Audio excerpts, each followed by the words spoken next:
What if the person you trusted most had been planning your financial ruin while smiling across the dinner table? I never expected betrayal to arrive during one of the most important moments of my career. My name is Willie Mays, not the baseball legend, though I once thought I'd make history in my own way. At 48, I serve as a cybersecurity advisor for major financial institutions and congressional oversight panels. My life revolves around safeguarding systems from collapse, identifying subtle threats before they strike. But I didn't see this one coming.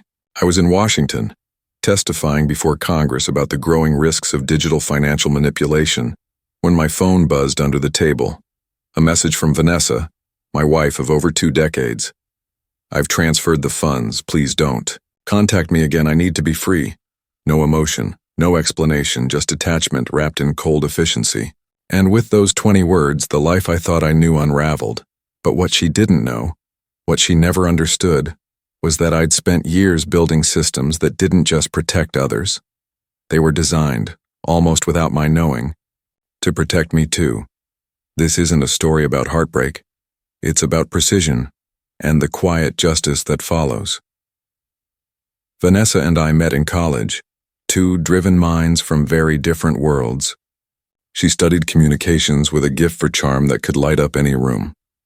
I was the quiet one, drawn to systems, algorithms, and patterns. We started small, pooling our scholarships and part-time incomes into a modest savings plan.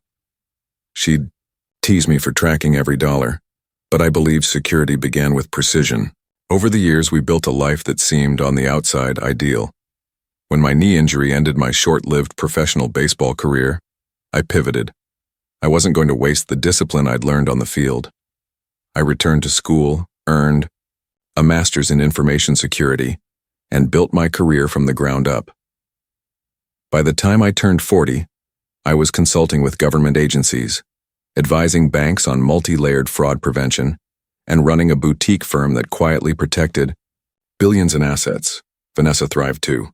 Her PR work took her to tech summits in Berlin, networking conferences in San Francisco, and media strategy retreats in Costa Rica. She was always moving, always connecting.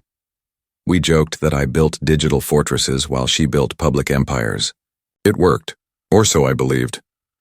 We owned a modern solar-powered house tucked into the Blue Ridge Mountains near Asheville, complete with a library she never used and a studio she claimed was for meditation, but mostly stored travel gear. We had a second apartment in Medellin, her favorite getaway, and had been building our retirement portfolio steadily for years. It was all mapped out. Early retirement at 55, travel across Europe, slow mornings and fast conversations. But then almost imperceptibly, the rhythm of our marriage changed. She stopped asking questions about our financial projections, about quarterly reports, about the small wins that used to make her proud of our discipline. Her trips extended by a day or 2. A new credit card appeared in her name, which she dismissed as a business necessity. She began locking her phone, turning it face down during meals. It wasn't obvious at first, just a shift in air, a pause in tone, a vague disinterest in things she once seemed invested in. I chalked it up to midlife, restlessness. After all, we'd been together over 20 years. Fluctuations were normal, I thought, but my systems, the ones I designed for clients, had already started noticing changes long before I did. Not emotionally, mathematically. A transaction here that didn't match prior spending profiles, a login attempt from an unregistered IP address late one night from a hotel in Lima, a pattern of hotel bookings made using third-party names, cross-referenced against unrelated travel reward accounts. At the time, I noted them as test anomalies, possibly false positives. Now I know better. Looking back, the clues were never emotional. They were digital. The betrayal didn't start with a fight or confession. It began quietly, in data, and in hindsight. I'd been documenting it all without even realizing it. Every smart system I built to protect others had been mirroring our financial lives, tracking patterns that were slowly deviating from the norm. She thought I was obsessive. Maybe I was. But obsession, it turns out, can sometimes save you. What I didn't yet understand was how deep her planning went, or that she hadn't acted alone. What was coming next would challenge not only my marriage, but the systems I trusted to protect it. I believed I had built walls strong enough to withstand anything, but when the cracks appeared, they weren't loud. They were silent, elegant, intentional, and very, very real. The morning it all began, I was seated under the harsh white lights of a congressional hearing room in Washington, D.C., delivering a keynote testimony on national cybersecurity vulnerabilities. My role was straightforward: explain how layered AI monitoring could detect and prevent fraud before it devastated institutions. I had done this many times before. I wasn't nervous. I had rehearsed every sentence, every example. What I wasn't prepared for was the message that appeared silently on the screen of my muted phone, halfway through my remarks. "I've transferred the funds. Please don't contact me again. I need to be free." The words were clinical, not cruel, not angry, just cold, detached. At first, I assumed it was a mistake, perhaps a phishing message, or a system breach impersonating Vanessa. But a second buzz followed.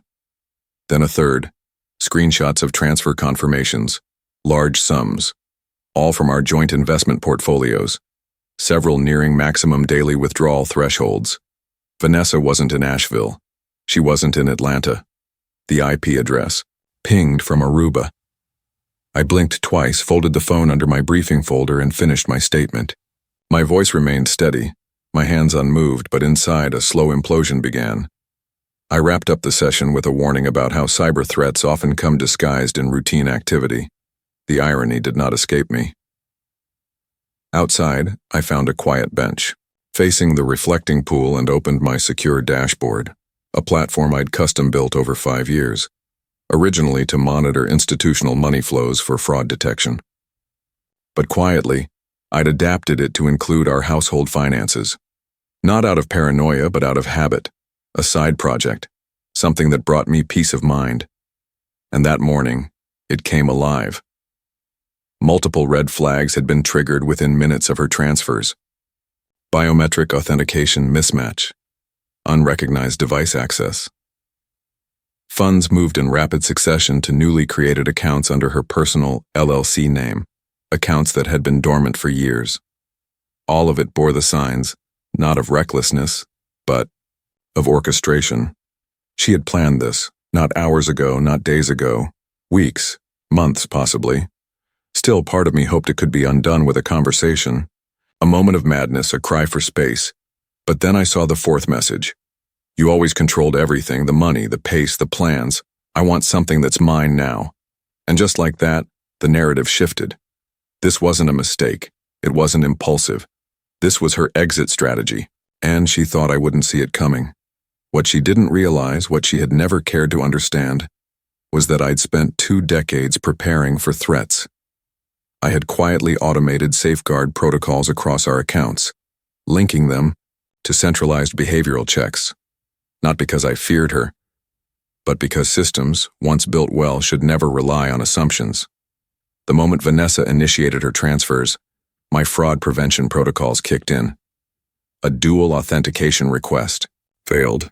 That failure triggered a freeze command, locking down every account she had tried to access beyond the threshold of regular household activity.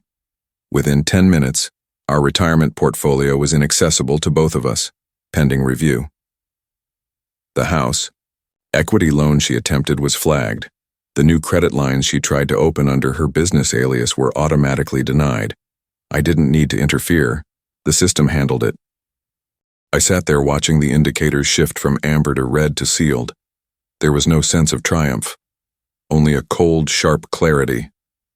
Vanessa had pressed the wrong button, not on the account, on me, on the man who sees betrayal not in emotion, but in data, on the man who built systems for moments just like this, and the system had already responded.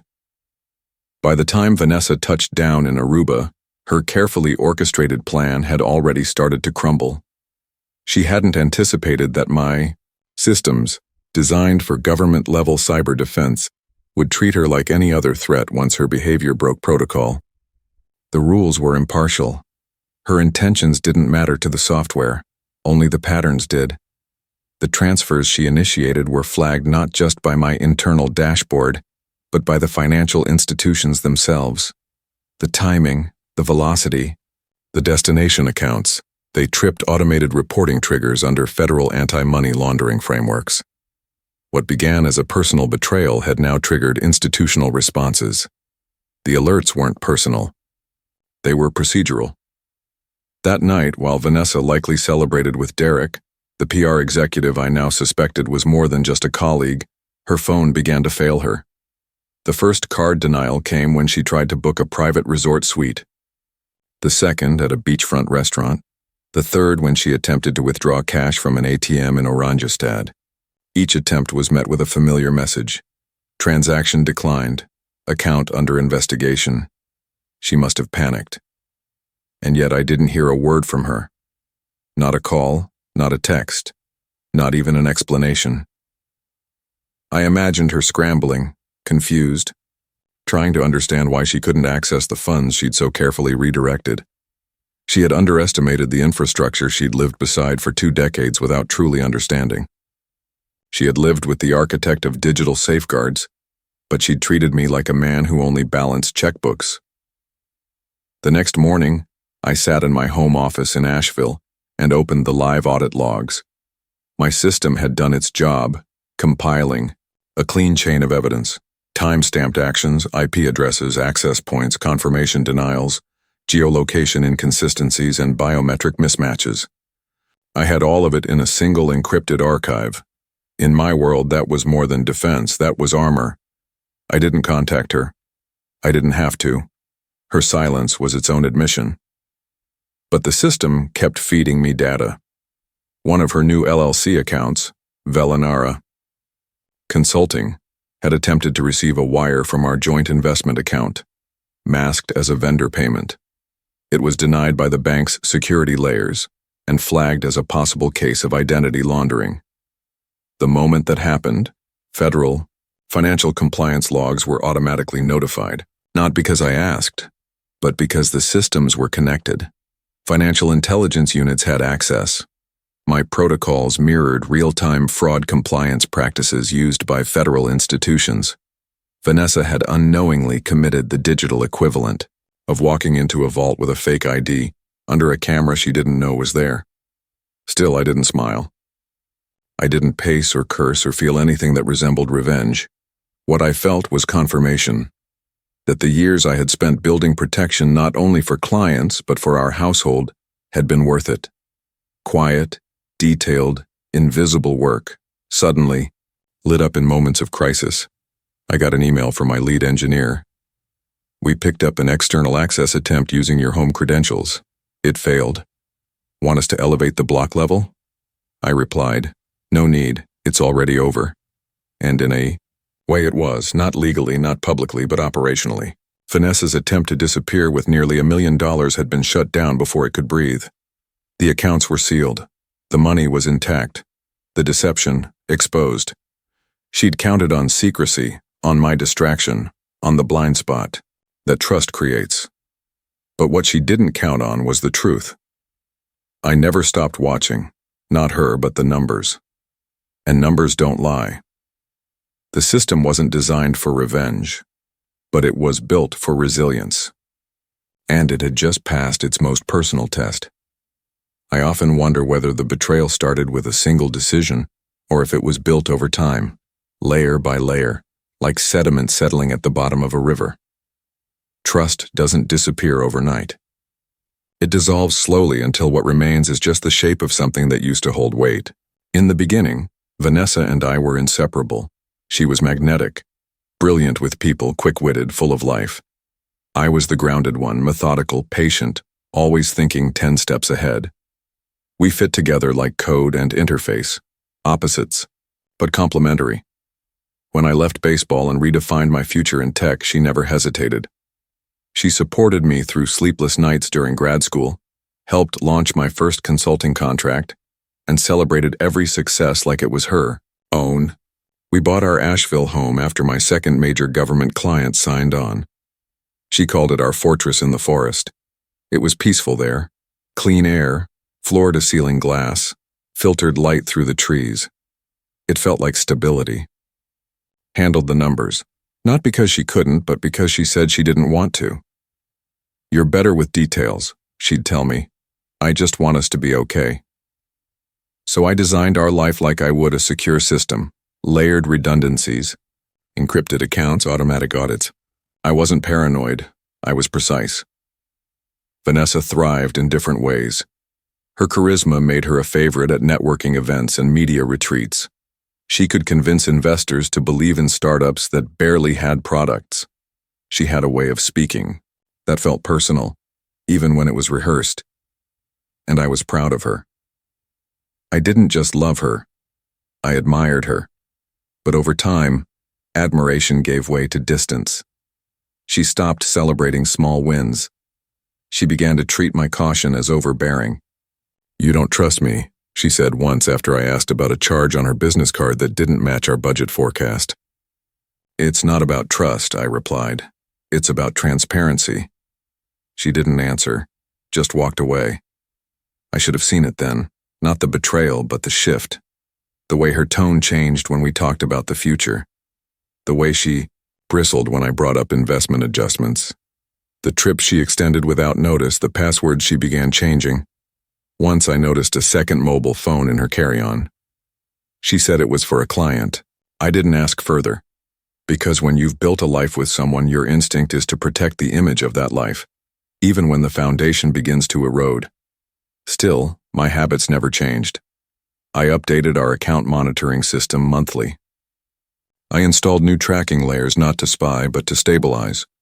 When we argued, rarely, it was always about pace, never about values. Or so I thought. She said I made everything feel like a ledger, like we were balancing a marriage instead of living one. I thought I was protecting us.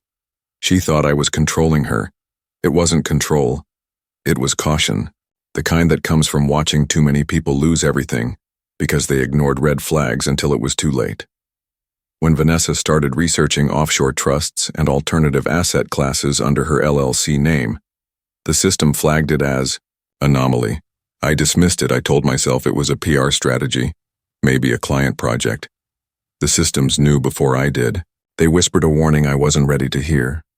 And now, with the evidence piled in neat digital folders, with Vanessa's deceit etched in timestamps and transaction codes, I realized something painful. I had trusted her with everything except the one thing that mattered most, my silence. I had built systems to track threats, but I never truly believed I'd need them for her. That was my mistake. Not that I trusted too much, but that I trusted without verification.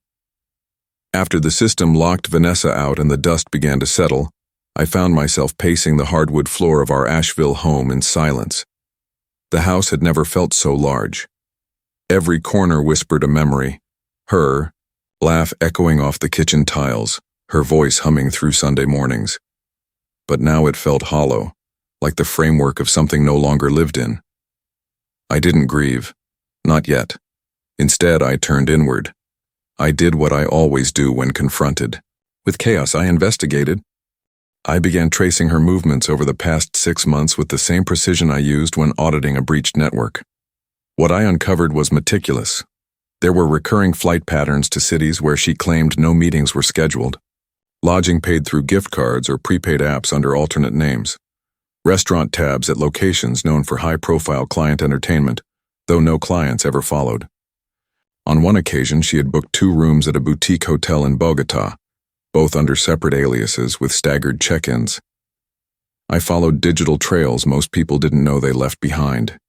Browser fingerprints, metadata on travel bookings, crypto wallet logins. Everything pointed to one conclusion.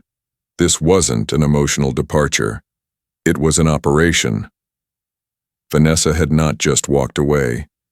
She had constructed her escape like a campaign, timed, branded, and shielded by layers of misdirection.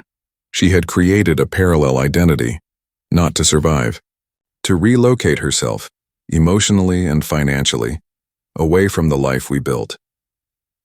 The tipping point came when I accessed the metadata on her cloud drive, Hidden behind client folders and benign contracts were documents that made my stomach turn. Real estate evaluations for our Asheville home and Medellin apartment, proposals to sell them off-market to an anonymous LLC, and a flowchart, yes, an actual flowchart, mapping out the redistribution of funds post-sale. She had already sourced international legal support. She had plans to transfer the assets to a private trust based in Gibraltar. The name of the trust, Mays Global Futures. She used my name, my reputation. That was the moment clarity replaced doubt. This wasn't just betrayal. It was appropriation. She had co-opted everything I had built, the brand, the systems, the discipline, and tried to reroute it into her own future. She thought she could erase me, then walk away with the shell of our shared empire. The next day, I met with my attorney, Darius Grant, at his downtown office. A former intelligence officer turned white-collar strategist.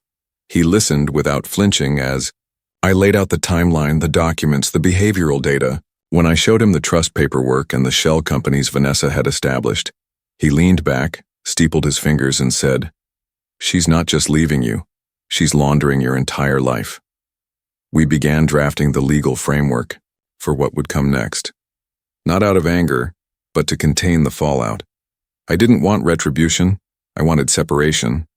Systematic, clean, indisputable separation. That evening, alone in the guest room she'd once joked was too sterile to host anyone, I boxed up her belongings, old conference lanyards, half-used luxury skincare products, and a printed program from our 10-year anniversary in Lake Como. I paused only once, staring at a photo of us on a balcony, laughing in a way that seemed so real then. Maybe it was, or maybe it was already a performance. I no longer knew, but I knew this. Whatever, love had once been there had long since eroded under layers of deception, and now, the woman who once said I overprotected everything had underestimated the very thing that kept our life from falling apart. Until now. The system. And this time, the system wasn't just watching, it was recording. Less than a week after, Vanessa's accounts had been frozen, I received a certified letter from her attorney. Inside were legal documents accusing me of intentional financial sabotage, coercive control over shared assets, and, this part almost made me laugh, systematic manipulation of domestic financial freedom. I read the words twice, then a third time. The irony was rich. The woman who had constructed a months-long plan to disappear with our retirement, liquidate our homes, and reroute the money offshore, was now claiming to be the victim. Her attorney, Ava Sterling, had a reputation. Known for weaponizing emotion and ambiguity, she specialized in turning complex financial conflicts into courtroom theater. Her signature move was exploiting the gray space between digital ethics and legal technicalities. To someone unfamiliar with advanced cybersecurity, she could make legitimate fraud prevention sound like Orwellian surveillance, and I knew she'd lean into that narrative. Your Honor, he used sophisticated tracking software to monitor his wife. That would be her angle. But this wasn't about perception. It was about proof. And that's where I had the advantage. Darius, and I began assembling our counter-response. Not a defensive statement, but an evidence stack. We included every flagged transaction, every failed authentication, every automated alert that had been logged without human interference. We broke down each of Vanessa's actions, where she was, what device she used, how her biometric signature didn't match. Each anomaly cross-referenced with dates she claimed to be working or traveling for business. There was no need for interpretation. The data spoke clearly. The court ordered a preliminary hearing to assess the account freezes. Ava argued passionately that Vanessa had been financially immobilized without consent. Darius, calm and clinical, presented the dashboard logs. Your Honor, the system does not distinguish between spouses and intruders. It follows behavioral rules. The moment the subject attempted to move funds beyond authorized parameters using an unregistered device, the freeze protocol initiated automatically. Mr. Mays did not act. His system did. The judge raised an eyebrow at the data stack, organized, time-stamped, impossible to refute. Then turned to Ava. Did your client attempt to transfer $860,000 to a newly formed LLC in Gibraltar without her husband's knowledge? Ava danced around the question. The judge didn't answer the question. She believed it was within her legal right, Ava finally admitted. The courtroom fell quiet. That sentence, spoken aloud, shifted the tone of the case entirely. Outside, the courthouse, I didn't feel victorious. I felt drained. Not from the legal battle, but from the realization that Vanessa had prepared to argue against me even before she made her move. Her attack wasn't just financial, it was narrative. She wanted to control the story, cast herself as the trapped woman seeking freedom from a cold, calculating husband. But the truth was, I had never locked her out. I had only built systems that responded when someone tried to break in. Back home, I reviewed the latest access logs. Vanessa had tried logging in again, this time using Derek's credentials. She'd failed the identity verification test. That made it official. He wasn't just a companion, he was a co-conspirator. The system flagged the attempt as a level. For intrusion, Darius filed an immediate motion to request a forensic audit of Vanessa's LLCs. The judge approved. Federal oversight was now likely, and that's when it hit me. The unraveling had begun. Not just of our marriage or the facade we'd maintained, but of something much bigger. Vanessa hadn't just betrayed me, she may have implicated herself in a corporate fraud network. The pieces were moving fast, and for once I wasn't the one pushing them. All I had done was watch, quietly, patiently. And now, the system and the truth was doing the rest. It started with an anonymous email. The subject line read, "You don't know half of it. No greeting, no signature, just a single paragraph and 3 attachments." The sender's address was masked through an onion routing system, bouncing through servers in Estonia and Romania. But the content was unmistakably personal. The message read, "Vanessa and Derek weren't just stealing from you. Check the Q3. Marketing disbursements from Valerix." Valerix was the tech firm Vanessa had recently secured as a high-profile PR client. She'd talked about the contract for months, said it would put her consulting firm on the map. I opened the attachments and cross-referenced them with publicly available financial disclosures. Within 5 minutes, my heart dropped. The numbers didn't match. Valerix had issued over $2.3 million in marketing payments during the past 2 quarters, yet less than half of those amounts were logged in their public filings. The rest had been routed to shell companies, some of which traced back to Vanessa's LLC, Velinara Consulting. One transfer, dated only 6 weeks before she left, had been approved under the name D. Rayner, Derek's full name. This wasn't a divorce anymore. This was corporate embezzlement. And Vanessa wasn't just running away with our savings, she was part of a pipeline siphoning funds from publicly traded companies into offshore accounts. I immediately notified Darius and forwarded the email chain. Within the hour, he brought in a forensic accountant and a contact at the SEC. The scale of it was breathtaking. Vanessa and Derek had built an intricate web of entities, ghost vendors, fake invoices, even leased addresses tied to co-working spaces in 5 different cities. They had laundered money through PR service packages and brand consultations, all under the guise of startup marketing. And here's the thing, they were good at it. If I hadn't had access to advanced tracking systems, I might never have found the inconsistencies, but with the right cross-checking algorithms and transactional fingerprinting, the scheme unfolded like a map. The whistleblower, still unnamed, sent a second batch of documents. This time, it included an email chain between Vanessa and Derek, where she asked, "Do you think Willie suspects anything? He's usually buried in code." They had used my attention to detail as cover.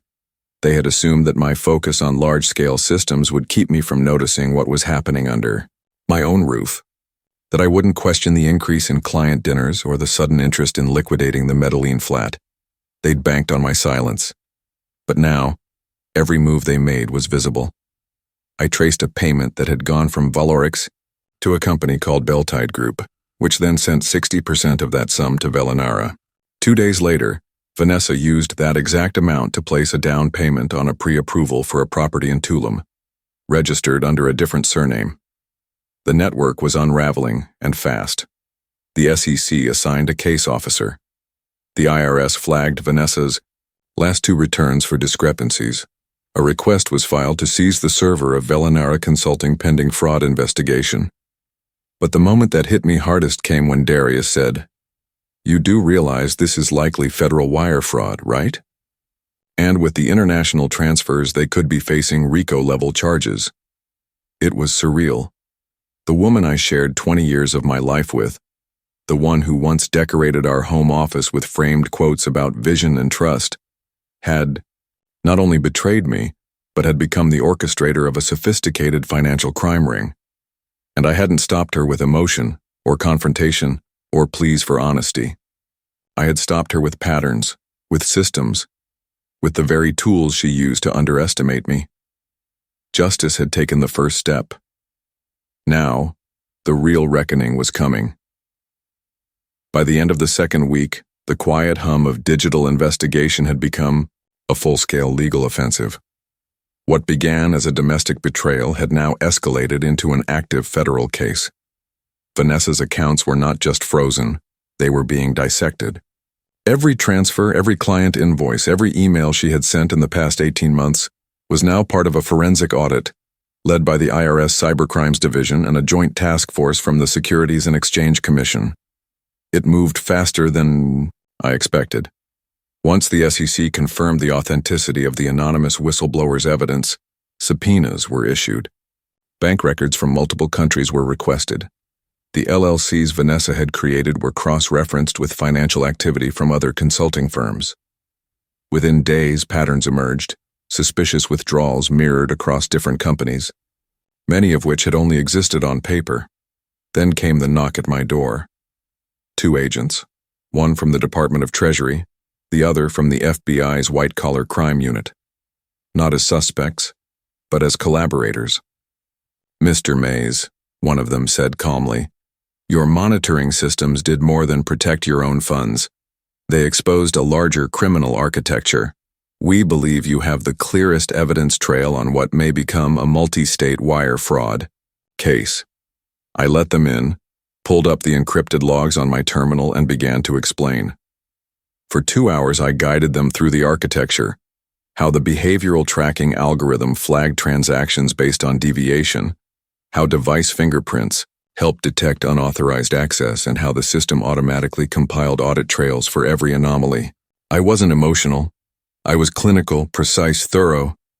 This wasn't about Vanessa anymore, it was about truth. They were impressed, especially by how much data was captured without breaching privacy laws. My system hadn't overstepped, it had simply observed. And what it observed was damning. Vanessa hadn't just moved money. She had helped design a network that allowed others to do the same. Quietly, across jurisdictions, through shell accounts that never should have passed. Due diligence. The agents left with encrypted drives, case documentation, and access credentials for further review. Before leaving, one of them turned and said, "Your system may end up becoming our strongest piece of prosecution tech." That night, I sat at my desk, surrounded by silence, and felt something I hadn't felt since the day the betrayal began. Peace. Not because it was over, but because the truth was finally catching up. The next morning, news broke that Valerix had launched an internal investigation into potential financial misconduct. Vanessa's name wasn't public yet, but I knew it was only a matter of time. I received a terse email from her lawyer, Ava Sterling. "We request immediate negotiation for living expenses and asset allocation, given the excessive nature of Mr. Mays' systemic financial constraints on our client." I didn't respond, Darius did. One sentence. "Your client is free to use the joint account's $3,000 balance, which remains untouched." But it didn't end there. On Friday, a federal magistrate granted a motion to freeze Vanessa's business assets entirely, citing probable cause of financial fraud. The case had officially entered the federal justice system. What had begun as a marital rift was now a matter for the United States Attorney's Office. Vanessa tried calling that night, 4 times. I didn't answer. I didn't need to. Her silence, her panic, her sudden need for negotiation, it all confirmed what the data had already said. The game was over. She just hadn't realized it yet, and in that moment I understood something deeply. The system I'd spent years building didn't just catch her. It protected me from ever needing to look back. The courthouse in downtown Asheville looked exactly the same as it had the day Vanessa and I signed the final papers on our mountain home purchase. A clean sandstone facade with tall glass windows and oak-paneled interiors. But this time, we weren't walking in hand as partners. We were adversaries, and the stakes were no longer personal. They were criminal. The courtroom was packed. Representatives from the IRS and SEC sat alongside federal prosecutors. Darius and I arrived early, documents in hand, hard copies of system, logs, financial forensics reports, and authentication failures. Vanessa entered last, dressed not in the sharp PR attire I was used to, but in muted gray, her makeup understated, her eyes cautious. It was the first time I'd seen her since she left. She didn't look defiant. She looked afraid. Her new attorney, a federal public defender, requested an emergency motion to release business assets, claiming Vanessa had been denied fair access to marital funds. The judge raised a brow. "Is this the same client who attempted to move $860,000 without joint authorization?" The defender stammered. "Those transfers were made under the impression of shared ownership." Darius stood. "Your Honor, the behavioral tracking logs clearly show attempts to bypass multi-auth protocols using falsified business identities. That is not shared ownership. That's digital trespass." Then came the moment that shifted the room's energy entirely. The prosecution submitted emails between Vanessa and Derek, retrieved from a seized laptop. One line from Vanessa, sent 5 days before she fled. "Willie's too obsessed with code to notice the transfer pipeline. He still believes. We're building a future together. Poor guy." Audible gasps filled the room. The judge glanced at me. I didn't flinch. They submitted transaction logs showing how Vanessa and Derek used shell vendors to cycle money through Vanessa's LLC. They even showed a draft real estate contract, attempting to sell our Asheville house, undervalued by nearly $200,000, to a buyer registered under Derek's cousin's name. I didn't need to testify. The system did that for me. Still, the judge asked if I had anything to say regarding the asset division. I stood, buttoned my coat, and spoke calmly. "Your Honor, I'm not here to punish her. I'm here to protect what I built. Every dollar Vanessa attempted to move was flagged automatically by a system that doesn't distinguish between love and betrayal. It only reads patterns, and her pattern, unfortunately, was criminal." Vanessa lowered her eyes. Her hands were shaking. The judge ruled swiftly. The house remained mine. All retirement assets, protected under individual contracts and trust bindings, were returned to my control. Vanessa forfeited all rights to the Medellin apartment. Her LLC assets remained frozen, and the court found sufficient cause to escalate the fraud case to full federal review. Before adjourning, the judge made one final statement. "It is rare for the court to see a civilian system that not only matches federal compliance standards, but in fact exceeds them. Mr. Mays, your records didn't just expose a crime. They prevented one from succeeding. That in itself is remarkable." Outside the courthouse, reporters gathered. I didn't speak. Darius guided me past them, quiet and composed. No statements, no retaliation. Just the quiet satisfaction of truth confirmed and justice in motion. That night alone in the house Vanessa once called her sanctuary, I opened my encrypted drive and archived every document, not to relive the pain, but to preserve the process. The system had worked.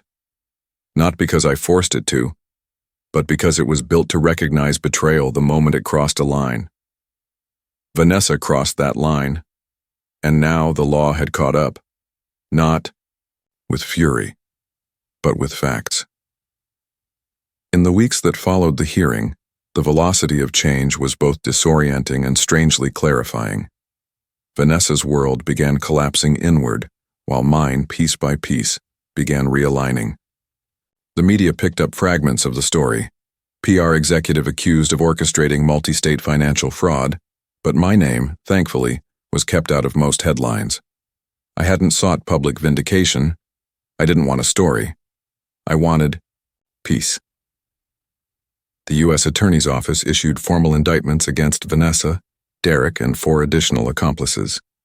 Charges included wire fraud, conspiracy to commit fraud, obstruction of federal investigations, and international money laundering. The RICO clause was officially invoked, a rare but devastating inclusion that meant the government now considered their scheme an ongoing criminal enterprise. Their accounts were frozen, their travel restricted, their reputations erased overnight. Derek disappeared. A warrant was issued, and rumor had it he'd fled to Panama. Vanessa was remanded to home confinement with a tracking device until her sentencing. I received a short letter through her attorney, a generic apology laced with vague regret and passive justifications. I filed it away without reading past the second paragraph. The time for apologies had long passed. I sold the Asheville home shortly after, not out of bitterness, but because it no longer felt like mine. The walls had absorbed too much silence, too many nights staring at the ceiling, calculating what she might do next. It fetched well above market value thanks to the property boom. I wired part of the proceeds to a cybersecurity nonprofit I'd long admired, one that helped small businesses install affordable fraud detection tools. The rest I used to purchase a modest 3-bedroom ranch-style house in Durham, closer to my consulting work, closer to calm. But the real shift came when Georgia Tech invited me to guest lecture a graduate seminar on digital ethics and fraud prevention.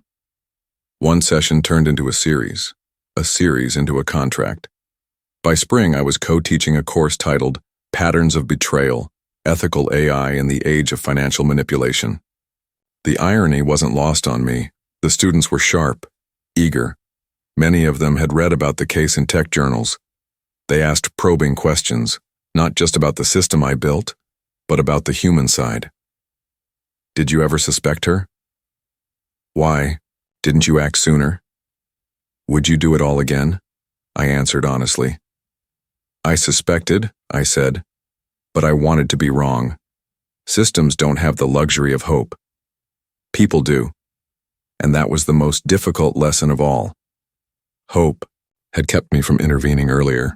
Love had blinded me to the clues I myself had programmed to detect. But in the end, the system endured. And in that endurance, I found something unexpected. Not victory, but restoration. Quiet, unglamorous, necessary restoration. I still get letters from the prosecutors, updates on the case. Vanessa's sentencing is scheduled for later this year. There's talk of restitution, of partial fund recovery from liquidated shell corporations. But I'm not counting on it. I don't need the money. I need the distance. Every morning now begins with black coffee, a 6:30 run, and 30 minutes reading. Not code, but history. I no longer watch the data feeds like I used to. The system still runs, still protects, still monitors in the background. But it no longer defines me. It simply serves me, as it was always meant to. Vanessa's name doesn't come up anymore. Not in the press, not in conversation, not in thought. That part of my life, like old code, has been deprecated, replaced by something leaner, cleaner, more resilient. In the end, it wasn't revenge that saved me. It was design. Quiet, intentional, unbreakable design. What this experience taught me is something no system can automate. Clarity through hardship. Betrayal doesn't always come with shouting or slammed doors. Sometimes it arrives in silence, in digital footprints, in quiet transactions, in things that go unsaid until the pattern becomes undeniable. And when it does, emotion can cloud judgment. But systems, when built with precision and purpose, cut through emotion. They see only behavior. They see only truth. I didn't stop Vanessa because I was stronger or angrier or more prepared. I stopped her because I believed in something deeper than trust. I believed in structure, in safeguards, in designing a life not just for the good days, but for the unthinkable ones. In the end, justice didn't come from confrontation. It came from a system that refused to ignore what was hiding beneath the surface. So if you take anything from this story, let it be this. What protects you isn't how much you love someone, but how clearly you see them, and how well you protect yourself quietly in the background before anything ever goes wrong. If you found this story powerful, share your thoughts below. What would you have done in my place? I read every comment, and your insights matter more than you think.